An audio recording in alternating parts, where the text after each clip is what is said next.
போன வீடியோல பார்ட் டைம்ல எப்படி கடைகளுக்கு ஸ்டேஷனரி ஐட்டம் சப்ளை பண்றது, அது மூலியமா எப்படி லாபம் சம்பாதிக்கிறது, அது எப்படி பண்றது அப்படிங்கிறத பார்த்தோம். ஸோ இன்னைக்கு பாத்தீங்க அப்படின்னா வேற ஒரு பிசினஸ் ஐடியாவில் வந்திருக்கும். இதுவும் பாத்தீங்கன்னா பார்ட் டைம் பிசினஸ் ஐடியா தான். நீங்க ஒரு பிசினஸ் ஃபுல் டைம் பண்ற மாதிரி இருந்தா உங்களுடைய ஃபேமிலி சுச்சுவேஷன் என்ன, உங்களுடைய ஃபினான்ஸ் எப்படி இருக்கு, உங்களால அந்த பிசினஸ்ல சேலை உள்ள கொண்டு வர முடியுமா அப்படிங்கிறத யோசிச்சு நீங்க ஃபுல் டைமா போகலாம். பார்ட் டைமா நீங்க இப்போ பிசினஸ் ஸ்டார்ட் பண்றீங்க அப்படின்னா இன்கேஸ் அது பெரிய ஹிட் ஆகல அப்படின்னா கூட உங்களுக்கு செக்யூரா ஒரு ஜாப் இருக்கும். ஸோ அதனால தான் சொல்றேன், ஒரு பிசினஸ் ஸ்டார்ட் பண்றதுக்கு ப்ராப்பரான ஃபினான்ஸ் இருந்தா மட்டும் உள்ளார வாங்க. ஸோ இப்போ என்ன பிசினஸ் அப்படிங்கிறத நம்ம பார்க்கலாம். உங்களுக்கு பிஸ்னஸ் ஃபினான்ஸ் சம்பந்தமான தகவல் வேணும் வச்சிங்க அப்படின்னா மறக்காமல் நம்ம சேனலான ஆல் இன் ஒன் பாக்ஸை சப்ஸ்கிரைப் பண்ணிக்கோங்க.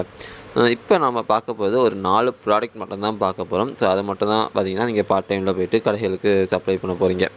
ஸோ அது என்ன அப்படின்னு சொல்லிட்டு பார்க்கலாம். ஸோ நாம் பார்த்தீங்க அப்படின்னா கடைகளுக்கு ட்ரை ஃப்ரூட்ஸ், அதாவது முழுக்க ட்ரை ஃப்ரூட்ஸ் மட்டும்தான், வேறு எதுவும் கிடையாது. இந்த பெருச்சம்பழம், இந்த அப்புறம் பார்த்தீங்கன்னா ட்ரை ஃப்ரூட்ஸ், இந்த திராட்சை, அப்புறம் முந்திரி அப்படின்னு சொல்லிட்டு அதை மட்டும் ஹோல்சேல், அதாவது இந்த லோக்கல் கடையில் வாங்காமல் இதுக்குன்னே ஸ்பெஷலாக கடைகள் இருக்கும் தெரியுமா, அந்த மாதிரி கடைகளில் போய் ஹோல்சேலாக வாங்கி அதை பார்த்திங்க அப்படின்னா உங்கள் ஏரியாவில் உள்ள கடைகளுக்கு இந்த மாதிரி பேக் பண்ணி நீங்கள் போகலாம். நல்ல ப்ராஃபிட்டு இருக்கும். ஸோ இதில் பார்த்திங்க அப்படின்னா 5 ரூபா பேக்கெட்னால் இப்போ என்கிட்ட இருக்குது. இதிலே பார்த்திங்கன்னா மிக்ஸ்டு ஃப்ரூட் உண்டு. ஓகேவா, அதாவது உங்களுக்கு பெருச்சம்பழம், முந்திரி, திராட்சைன்னு சொல்லிட்டு மிக்ஸ்டு ஃப்ரூட்டுன்னு சொல்லி அது 10 ரூபா பேக்கெட் ஒன்று போடுவாங்க. ஸோ இது நீங்களே பார்க்கலாம், நல்லா கடற்கடன்னு ஓடிட்டு நல்லா ஃபாஸ்ட் மூவிங்கில் தான் இருக்குது.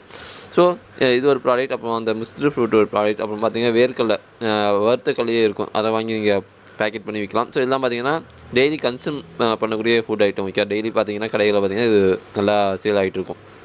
நீங்கள் வந்து பார்த்திங்கன்னா வாரத்தில் 7 நாள் இருக்கா, அதில் ஒரு 4 நாள் எடுத்துக்கிட்டு இப்போ திங்கக்கிழமை ஒரு லைன் போகிறீங்க அப்படின்னா செவ்வாய்க்கிழமை ஒரு லைன் போங்க, புதன் ஒரு லைன் போங்க, வியாழன் ஒரு லைன் போங்க. ஓகே, ஸோ 4 நாளும் 4 லைன் பார்த்திங்கன்னா உங்களுக்கு கம்ப்ளீட் ஆகிடும்.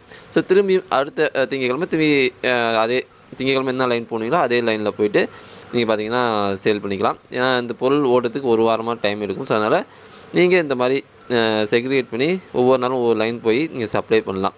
ஸோ இதுக்கு பார்த்திங்கன்னா நீங்கள் கொஞ்சம் எஃபர்ட் போடுற மாதிரி இருக்கும். ஏன்னா அதை சோர்ஸ் பண்ணி அதை பேக்கெட் பண்ணி அதை இந்த மாதிரியான அட்டை பின் பண்ணி நீங்கள் கடைகளுக்கு சப்ளை பண்ணுற மாரி இருக்கும். பட் இது வந்து பார்த்திங்கன்னா பார்ட் டைமாக தான் சொல்கிறேன். உங்களுக்கு ஃப்ரீ டைமில் நீங்கள் போய்ட்டு பார்த்தீங்கன்னா கடைகளுக்கு நீங்கள் சப்ளை பண்ணலாம். பட் ரெகுலர் சப்ளை இருந்தால் தான் வாங்கிப்பாங்க. நீங்கள் ஒரு வாரம் தரீங்க, அடுத்த 2 வாரம் நீங்கள் அந்த கடைக்கு போகல அப்படின்னா உங்கள்கிட்ட மோஸ்ட்லி வாங்க வாய்ப்புகள் கம்மி தான். ஸோ அதனால் நீங்கள் ரெகுலராக பண்ணுற மாரி இருக்கிற மாரி இருக்கும். உங்களுக்கு ஈவினிங் டைம் இருக்குது. ஸோ அந்த ஈவினிங் டைமில் ஒரு 2 மணி நேரம் உங்கள் ஏரியாவில் இருக்கக்கூடிய கடைகளுக்கு போய் இந்த மாதிரி போட வாய்ப்புகள் இருக்குது அப்படின்னா இதை வந்து நீங்கள் ட்ரை பண்ணி பாருங்கள். ஸோ இந்த வீடியோ உங்களுக்கு பிடிச்சிருந்துச்சி, பயனுள்ளதாக இருந்துச்சு அப்படின்னா மறக்காம நம்ம சேனல் சப்ஸ்கிரைப் பண்ணி கூட சேர்ந்து பெல் ஐக்கான் ப்ரெஸ் பண்ணி அப்புறம் நாங்கள் போடக்கூடிய ஃபினான்ஸ் தகவல், பிஸ்னஸ் தகவல் உங்களுக்கு கிடச்சிட்டே இருக்கும். அண்ட் தேங்க்ஸ் ஃபார் வாட்சிங் திஸ் வீடியோ ஒன்ஸ் அகெயின்.